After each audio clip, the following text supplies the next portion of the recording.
What's up, YouTube? Rackz here, back with another interview, and today we have PBC commentator slash ring announcer Ray Flores. We also have Mike here, and I believe this is Mike's fourth time doing a interview with me. But yeah, Ray, how are you doing today, man? Hey guys, pleasure to be with you. I'm doing fantastic. Looking forward to the next few weeks. A lot of boxing coming up. Thrilled to be part of it. Yeah, we do have a lot of boxing. We have a pretty busy schedule coming up. So my question for you is, how you ask every fighter that you interview on the PBC timeout. How's your family doing with the pandemic and everything? Oh, well, first of all, thank you for that question. Thankfully, my family's been doing, they're healthy, they're safe. And, I wish you guys and your family all the best and stuff. Look, these are scary times, but I'm optimistic that we're turning the corner in that regard. Right.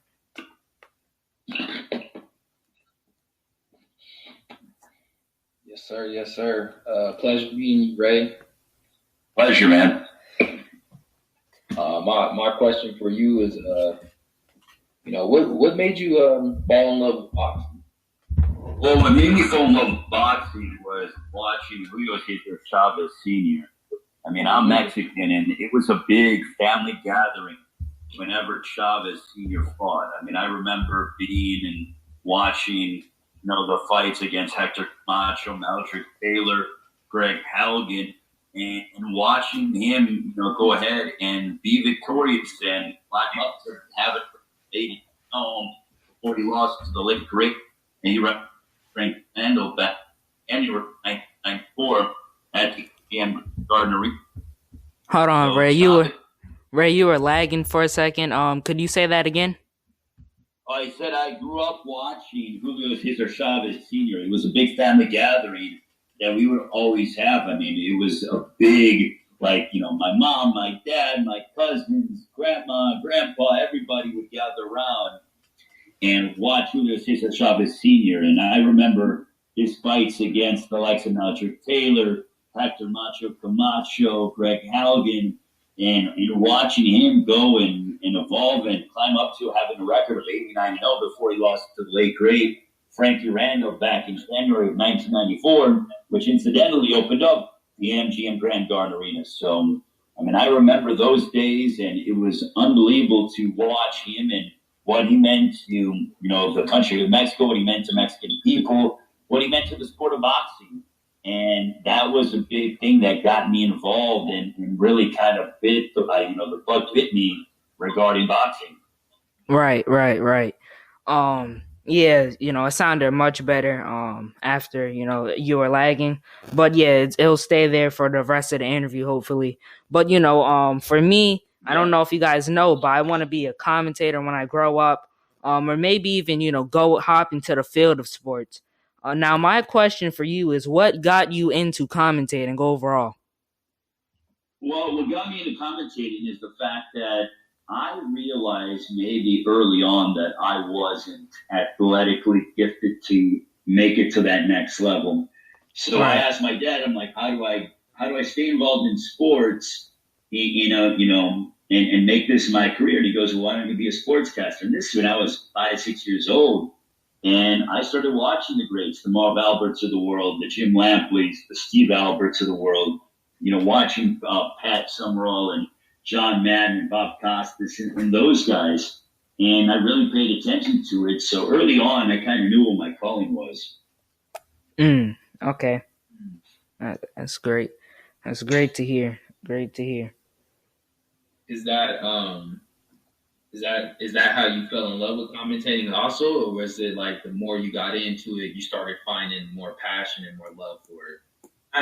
Ever since I started watching sports, I was always drawn to watching the pregame shows or countdown shows, just the whole process from start to finish. I've always been enamored by television. And television now is going in a different direction. You have terrestrial television, but you also have networks online networks like DAZN. Triller's doing, fights on Fight TV on their app. So I love where it's going because there are more options for people to watch back in the day, I'm a lot older than you guys, but you only had terrestrial TV, the ESPNs of the world, the HBOs, the Showtimes. Now you have all these different networks in play. You got ESPN, but you got ESPN Plus. You have, Triller on pay-per-view, but you also can watch Triller on Fight TV. I mean, I love it. I mean, PBC's doing prelims for Fox fights on the YouTube page. So the way that people are consuming television is different. There are more options. There are more places to work. There are more places for fighters to display their talent. And it's a worldwide thing because when you go online, 9 times out of 10, you can watch fights anywhere in the world. And that's amazing. And I think everybody wins in that regard. But yeah, I mean, I certainly fell in love with it by watching, normal television. But as I got into it, I fell in love with it that much more. And guys, I fall in love with our business every single day, even that much more than the day before. Right. Indeed. So, we also know that you're the host for some of the press conferences for TGB Promotions as well. My question is, what was your favorite press conference that you hosted? Well, there were a couple of them. One was the Jermell Charlo Tony Harris. Oh, man. When they got really heated and at each other, and I was thinking to myself, I'm like, I hope that nothing physical starts to pop off because these guys are amped up, they're upset, they're in great shape, and I don't want any part to do with it. Yeah. So that was one. Another one was when I had to step in between Caleb Plant and Mike Lee. But Caleb Plant is a bad, bad man. And that dude is so focused and so determined. And I don't like to talk to many fighters the day before the fight or the day of, because they're in such a level of focus that I just want to say hello and then get out of their way. But things got heated with Caleb Plant and Mike Lee. Another one was, I would have to say, David Benavidez and Jay Leon Love. Oh, yeah, I remember that. Middle of those two guys. That was a couple of years ago at AT&T Stadium. And then most recently, Teofimo Lopez and George Kambosos. Yep. When they sat down, within a minute of the press conference starting, I felt the tension. I'm like, oh, boy. Like, I felt it. And then they started getting up, and Teo got up, and I'm like, please sit down, please sit down. I'm like, I'm like, please sit down, please sit down. And they didn't sit down, and they started kind of stepping at each other. So I'm like, you know what? Hey, look, there's a reason why I work out 5-6 days a week. Do I want to take the punch from either one of them? No, not at all. And I'm like, I know Triller's got good insurance, so if I got to put myself on the line to save this fight and where no one gets suspended, then so be it. You know what I mean? Right. So those are the ones that come to mind in terms of being memorable. Right. Yeah, my next question for you is that, obviously with the boxing commentating, there's no really obvious route to get into it. Obviously now there's a bit of more opportunities. Like I see boxing podcasters, they're going to commentate at different events now. But what got you into the field of boxing commentating? Well, I've always wanted to do it because I never wanted to be Michael Buffer. I wanted to be more like Jim Lampley and Steve Alpert because to me, nothing is more, it's wonderful to watch a fight happen and see these big moments. So it's beautiful violence, as I like to call it. And you get to see these memorable moments, and to be the soundtrack of those moments means a lot to me because if the confident fan is flipping on the TV or going through websites and they stumble upon a fight, why does this fight matter?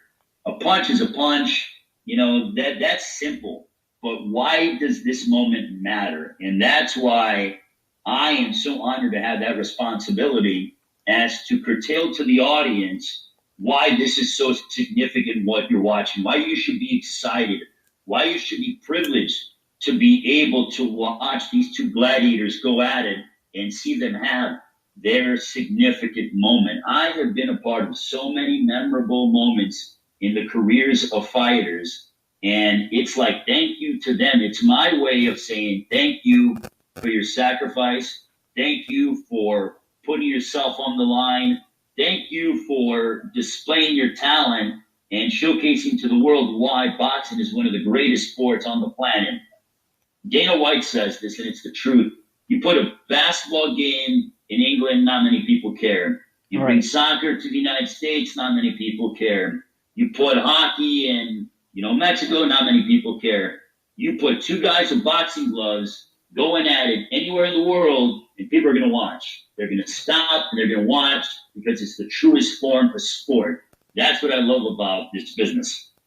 All right. Sound that great. Thank you for that in detailed reply. Of course. On that, man. Up next, I got a couple questions, and since you already talked about Kambosos and Teofimo. Yeah. So my first one, because I was going to end up I was going to ask you about them anyways, but at that press conference, since you mentioned it, they did get kind of heated and stuff, and I seen Teofimo taking off his shirt. But you feel any, I know because you were right next to both fighters, did you feel any nervous energy from any of them, or did it just seem like both of them are lions and they're just ready to go? They're both alpha males. They both believe that they are the best man in the division. And it really was like, okay, here are two gladiators, here are two top guys that want to tear each other's heads off. And I just happened to be in the middle of it, and I didn't want to be, but I had to be at that moment. So I didn't feel any nervousness whatsoever. As soon as I forgot who got out of their chair first. I think it might have been Teo, and then Kambosos, without hesitation, gets up immediately. I'm like, oh boy, here we go. And the thing is that I know the guys, and my whole thing, and I tell them afterwards, I'm like, listen, I'm not trying to stop you from tearing his head off at any point, but this is not the time for it. And if you remember, I was on the microphone, saying the date. I'm like, June 5th, you can do whatever you want. Hey, June 5th. Yeah, I remember that. Don't mess up your payday. I say this at weigh-ins. I say this at press conferences. I'm like, listen, I want you guys to do whatever physically you want to the other man, but do it on the night of the fight when the bell rings and you're getting paid millions of dollars for it. Do not risk your payday and all these millions of dollars, and don't risk it just to say you're more macho. You can do that on fight night, and God bless you, and have as much fun as you want, throwing as many punches as you want the other guy and everything. You can do it all and get paid for it, but do it on the night of the fight. Don't do it now. And I tell them, look, I'm just here to make sure that everybody's good. And they're like, no, we understand. I'm like, I get that you're upset and that the tempers start to flare up, but now is not the time. You do it on the night of the fight. And then, what are your thoughts on that fight? I think that people need to realize that George Kambosos is not going to be a walk in the park for Teofimo Lopez. Teofimo Lopez is the best lightweight in the world in my estimation. He deserves all the accolades and all the praise that he's gotten. But he's fighting a guy in George Kambosos who is time away from his family. He has sacrificed so much. He comes Spartan blood. He is Australian, but also Greek descent. I know how hard he works in the gym. I know that he has had the long road to get to this moment. I actually announced this fight years ago when he fought and he made his U.S. debut at Foxwoods Resort Casino in Uncasville, Connecticut, or Mashantucket, Connecticut, and Uncasville is Mohegan Sun. But I remember him coming on the scene and hearing the reports about him sparring Manny Pacquiao, and he gave Manny really good work, and that's not easy to do because Manny is one of the all-time greats. So I think that Kambosos is not going to be easy for Teofimo Lopez. And if Teo is not taking this fight seriously, then he could be in line for a tougher fight than usual. But I've seen Theo train, on videos and stuff, and he knows that in order for him to get that rematch, or in order for him to move forward with his career, he's got to beat Kambosos. And he's going to be fighting in New York City for the first time in quite a while. Theater Madison Square Garden, October 4th. I love the fact that it's on a Tuesday. I think we're going to get a damn good fight. Man, the only thing because Teofimo is actually like one of my favorite boxers. Yeah. And the only thing that sucks about that fight being on a Tuesday is I got basketball practice, so I ain't going to be able to see it, and I'm kind of mad about that one. I mean, maybe you can catch it later, because I know main event will walk to about 10 or 11 o'clock from my knowledge. So it's not like we're going to walk them at 8 o'clock. So okay. Oh yeah, yes sir. I'm gonna be able if the main event starts around then, I'll be able to see it. Yeah, I'm pretty sure that's where we're going to get rolling and stuff, so you'll be able to check it out. All right, cool. And then just another quick question. What do you think about Manny Pacquiao? You think he should fight again, or you think he should just hang up the gloves? I mean, I was talking about this earlier with a few friends of mine. When Manny, after the decision was read at T-Mobile Arena, Manny went over and he kind of waved to the crowd in it. I felt like it was a wave goodbye. So initially, when the decision was announced, it felt like people were excited for Ugas, but then it felt like a funeral. Like, okay, that was the final time we saw Manny Pacquiao in the ring. Then Manny went around and said his goodbyes to people, and then it felt like a celebration of Manny Pacquiao's career. A day and a half later, he comes out and says, I know I can beat him. I wasn't anywhere near at my best. I know I still have a lot to give. I think we see Manny Pacquiao in a rematch against Yordenis Ugas, and I'm okay with it, because you know what? There's certain guys that get an opportunity to dictate as to when enough is enough. Manny Pacquiao, with his legendary career over 25 years, has earned that right. Yes, so I'm okay with seeing Manny back one or two more times. In a perfect world, I want to see Manny fight Ugas in January in a rematch. And then, depending on what happens with his presidency, if he decides to run for presidency, his final fight, I think, needs to be in the Philippines as a thank you to the fans out there because of what he's meant to that country. So no matter what happens in his next fight, if he does decide to fight again, because he said he was going to make a decision by October, do I want to see Manny Pacquiao fight again? Yes, I do.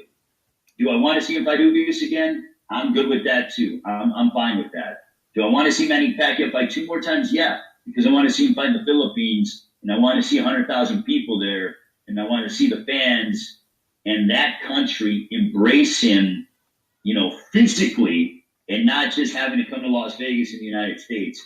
Being here in the United States, thank you, Manny, for spending, most of your career out here, but you deserve one opportunity to be able to be with your people in the Philippines and televising it here in the United States. I think that would be the storybook ending for Manny Pacquiao. Okay. Yep, I like that storybook for him. A lot of people, they think the same thing. I feel that he could fight Ugas again. But overall, it's just one big mystery with the welterweight division, especially with Spence's eye injury. But we will see what happens. But now my next question for you is, what got you into? How is the overall fight week experience? What are the pros and cons of the whole fight week experience? There are not many cons. I mean, it's mostly all pros. The only cons is that, one, especially because, I'm very fortunate to work with, a lot of, I work with our PR teams, our promotional staff, Brittany Goosen Brown, Tom Brown, the promotional side, Kelly Swanson, Andrew Roberts, Sam Jackson, the PBC on Fox PR team, the Showtime PR team, the Tracy Bond, who does amazing. They set up interviews for us during the week. So, we're doing fight week activities, grand arrivals, and then we're planning for the next day for the main card press conference. During the morning, I'm doing press. I'm doing interviews. I'm doing interviews with people like you, your podcast, all over the place. So I'm busy, but then it's just, being able to find time to sleep, being able to find time to work out, being able to find time to make sure that everything that I need is in order for me to succeed. So, and I know I put this on Twitter and make a joke about it, but it's the absolute truth in the sense that, when I get to a specific city, I like to get there early so I can literally iron all my suits. I literally take a few hours to iron all my suits and all my shirts and get that and hang that up in the closet because that's essentially my home for the next week. So I don't want to have to worry about ironing every day or any of that nonsense. So it's just about time management. That's the biggest issue that I have to deal with on a consistent basis. But other than that, guys, fight week is unbelievable. These big fight weeks, I did the Pacquiao fight week a few weeks ago. I'm going to LA on Monday night to get ready for De La Hoya and Vitor Belfort. Triller Fight Club's doing that. We got Grand Rivals on Tuesday. I'm amped up for that. It's freaking unbelievable. I literally have one of the greatest jobs in the world. Right. Yes, sir. And what are we got a couple more big fights coming up in October and November. I'm gonna ask you some questions. What are your thoughts on Canelo versus Caleb Plant? Personally, I think it's gonna be a good fight. I like the matchup. I think Caleb Plant's underrated in my eyes. I don't think he gets enough talk out there. I really do believe he's dedicated to his grind. He's dedicated to, his passion for boxing and everything. And then you mentioned earlier that he's really focused, like sharp focus. So what are your thoughts on that fight? I completely agree with you that Caleb is overrated or not underrated or not overrated, underrated. Caleb Plant needs to get more respect because, look, this guy has come from nothing. He came from humble beginnings in Tennessee, and he has become a world champion. I've known Caleb for many, many years, way before he became world champion. And this guy has worked his ass off for every single thing that he's gotten. People doubted him and can you beat Jose Luis Muscatini? And he gave Muscatini a boxing lesson, put him down in the fight. If you guys remember that fight, Muscatini threw a punch and Caleb was so good defensively that he looked over at his wife and was like, dang, he missed that bad. I'm sitting there ringside I can't believe he's doing this against a guy who's a very dangerous champion. That's how good Caleb Plant can be. And listen, Caleb Plant has always believed in himself, and he always has had the mindset that he belongs fighting on this grand stage. And now, guys, he gets that opportunity to fight Canelo Alvarez. This guy, I talked with his trainer, Justin Gamber, and his father, Richie Plant, and they go, Caleb is a man possessed in the gym. He works so hard. He loves this sport. He's constantly watching old boxing. This guy's a student of the game, and he realizes that he has the opportunity to make history on November 6th and become the first undisputed super middleweight champion of the world. With that being said, it's not going to be easy because in my estimation, much like Manny, Canelo Alvarez is the best pound-for-pound fighter in the world. However, Caleb Plant is going to be at his best. And people are saying, oh, well, what happened in the fight against Truex? How come you didn't knock Truex out? Well, Truex is a very tough guy. And I think Truex is underrated because Truex went over to England, beat James DeGale, narrowly lost his world title in DeGale in the second fight. And Truex is a tough guy. When you get to this level, it's hard to knock out guys because they're all elite kind of fighters. And Plant hurt his right hand in the fight, and wisely, he didn't try to go ahead and risk any further injury, which is why he decided to box and stay on the outside, et cetera, et cetera. I think Plant is going to be at his best, and I think people are really going to be surprised with how talented Caleb Plant is. They shouldn't be surprised, but they will be, because I'm so sick of people writing him off. I get Canelo is the real deal. I'm not saying that he's not. He is the best fighter in the world, But I think we get not just a good fight, I think we get a great fight between these two, and do not, under any circumstances, think that it's going to be a walk in the park for Canelo. Eddie Reynoso knows, the trainer Canelo, he knows it's not going to be an easy fight for Canelo. So if the trainer of Canelo Alvarez is saying it's not going to be an easy fight, why then do fans and media think it's going to be so easy for Canelo? Listen to those that are actually involved in the fight. Yes, sir. Yes, sir. Before I ask my next one, but I totally agree with you, man. I think people are writing him off, and I know Canelo's the best pound for pound fighter in the world, but me myself, coming like the same circumstances how Caleb Plant is, coming from nothing and working hard, I'm an underdog type of guy too. So I know Canelo's going to be the favorite, but I'm going for Caleb Plant in this one. I just want to see a great fight, guys. Let the best man win. And you know what? I think we're going to get a moment that, I mentioned this quite a bit, but when you get those big moments in boxing, history is made. You want to be there and say, hey, I saw that moment.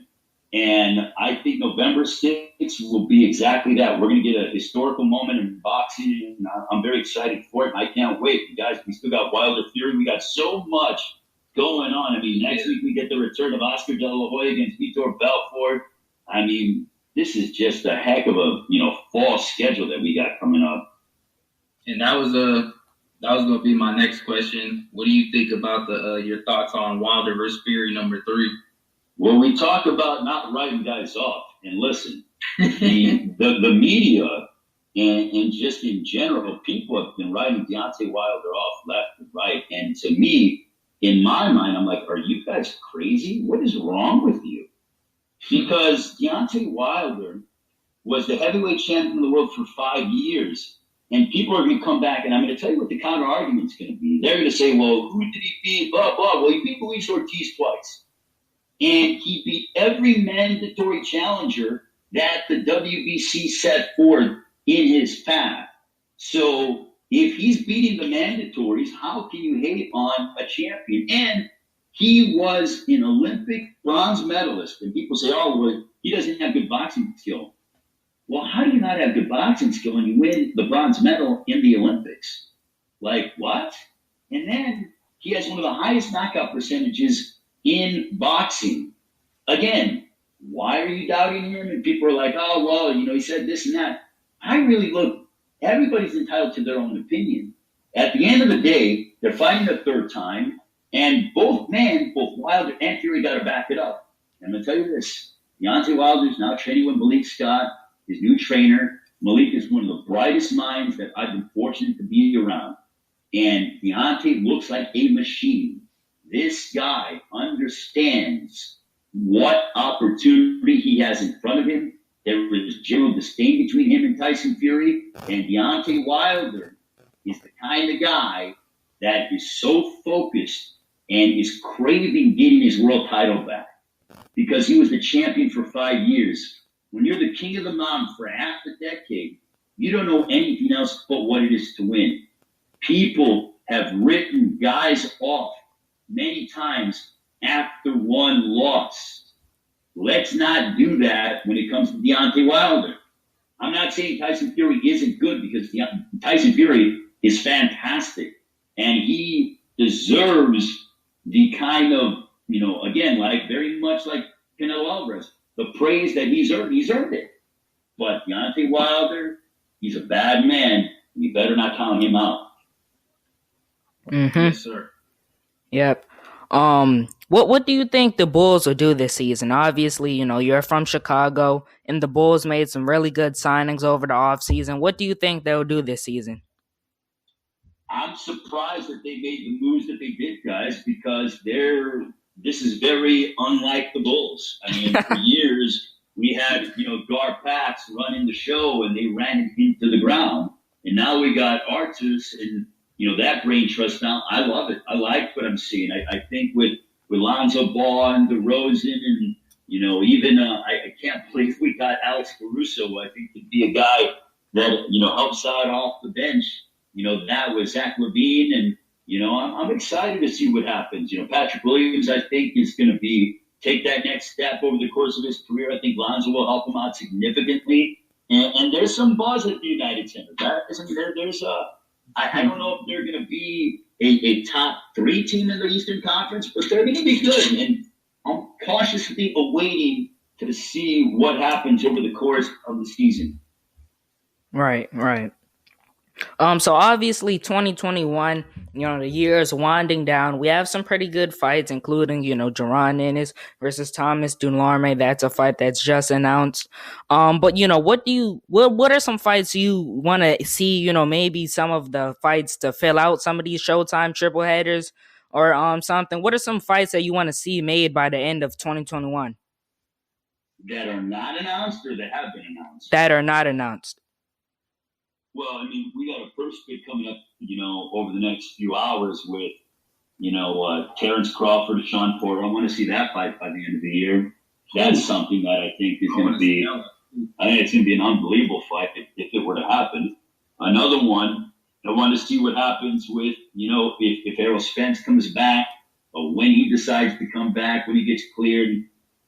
I'm curious to see what happens with Tramel Charlo and Brian Castano. If they run it back, I'm hearing word that both the WBO and the IBF want to enforce mandatories, which I think is stupid in my opinion. It was such a great fight. Let them run it back and then have the mandatories wait a little bit longer. Yeah, I'm curious to see what, that's my thing. Mm-hmm. I heard the WBO, they said that, they're Tim Tszyu, he's the mandatory challenger, but, if they're going to fight again, then the WBO will allow it. But the IBF is pretty strict, so I don't think, they'll allow it.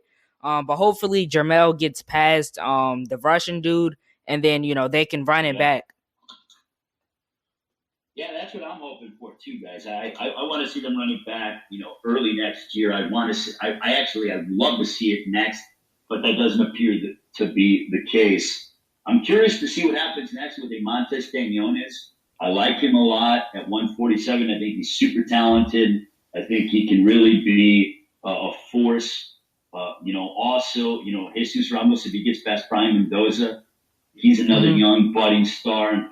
Virgil Ortiz is a guy that I'm high on. Michael Hunter, who is really looked good against Mike Wilson. Michael Hunter is clamoring for a big fight.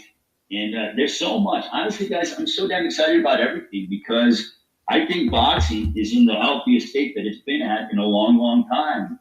There are a lot of young, hungry champions. We're seeing different levels. We're seeing guys that are in their mid-30s still fighting at a high level. We're seeing guys in their primes, guys like, the Errol Spences, Terrence Crawford. I think they're going to be on a collision course if Errol comes back and he's healthy. If Crawford, depending what happens with Crawford and Porter, you can knock out Sean Porter. I mean, there's just so much to get ready for and get amped up for that I think fight fans are going to benefit. Right. I can agree with, wanting to see Michael Hunter fight again. I hope that he's able to, get a fight with someone like Daniel Dubois or someone like that, maybe by the end of the year, if not early 2022. But yeah, I feel that, Stanionis, he could possibly fight, maybe the Jesus Ramos Jr. versus Brian Mendoza winner.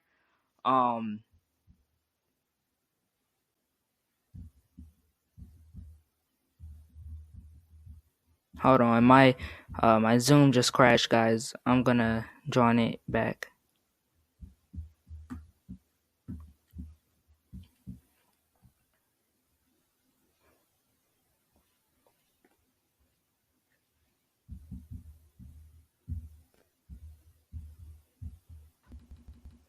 Okay, Ray, that was the final question. I can agree with what you wanted in the fights there. I like to see Stanionis fight again by the end of 2021 or even, Michael Hunter. Those are some big fighters and, I could possibly see some big fights for both of them.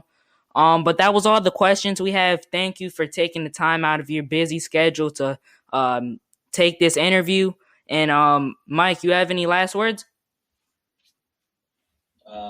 Just want to say pleasure meeting you, Ray. Thanks for stopping by and talking with us, man, and just keep doing your thing, man. You inspiring the next person to be like you. Just keep doing your thing, man. I appreciate it, guys. Love what you're doing. And also, the younger generation, it's our time now. Look, I agree, and I look up to the legends and stuff like that, but it's time for them to ride off into the sunset. It's our time now because the sport needs to get younger, and we need to be able to bring it to the masses, and that's what I'm a very big catalyst about, working with younger talent and making sure that we pay a tribute to the past, but it's the younger generation's time. This is our moment, along with the fighters, and let's take boxing into the next 20 to 25 years and show the world why boxing is so special and why there's nothing like a big prize fight. Nothing beats it on the planet. The ring walks, the anthems, everything. It is unbelievable. Whether you're in Las Vegas, Los Angeles, New York, Dallas, it doesn't matter. Nothing beats a big prize fight on the face of the earth. Thank you guys so much. I appreciate it, and continue to do such a great job on your podcast. Thank you, Ray.